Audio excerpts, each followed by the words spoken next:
یہی تعظیم کا تقاضا ہے، یہی محبت کا تقاضا ہے، اسی کو مسلمانیت کہتے ہیں، اس کو بے شرمی کہتے ہیں، اس کو بے دینی کہتے ہیں، اس کو جہالت کہتے ہیں۔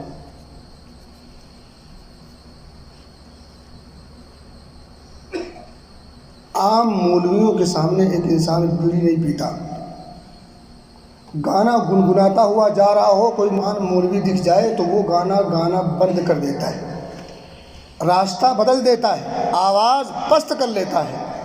تجھے شرم نہیں آتی؟ ایک طرف تو عقیدہ یہ بیان کرتا ہے کہ نبی محترم صلی اللہ علیہ وسلم ہماری اس محفل میں موجود، اور تیری یہ جرات، تیری یہ جسارت، تیری یہ حرکت، تیری یہ بدماشی، نبی کو بلا کے اپنے محفل میں عورتوں کو بٹھائے گا، گانے کی لے پہ شرکیہ نعت پڑھوائے گا، بھنگڑے ڈالے گا، ڈی جے بجائے گا۔ یہ تیری بے شرمی نہیں تو اور کیا ہے؟ اور کیا نام دیں گے اس کا؟ اور بھی کوئی نام دیں گے اس کا؟ یہی محبت ہے، تعظیم کا یہی تقاضا ہے۔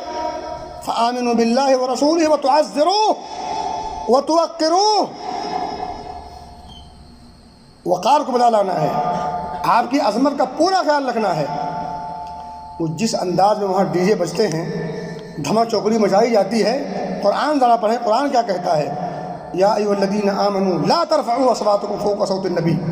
نبی کے سامنے صحابہ بھی اگر آواز اونچی کر لیں تو آسمان سے قرآن اتر جائے، اور یہ آج کا 14ویں صدی کا مولوی اور اس کے جاہل ماننے والے اور بیوقوف عوام نبی اکرم صلی اللہ علیہ وسلم کو اپنی محفل میں بٹھا کے ناچ اور بھنگڑے۔ ابو بکر ہیں، عمر ہیں رضی اللہ تعالیٰ عنہما،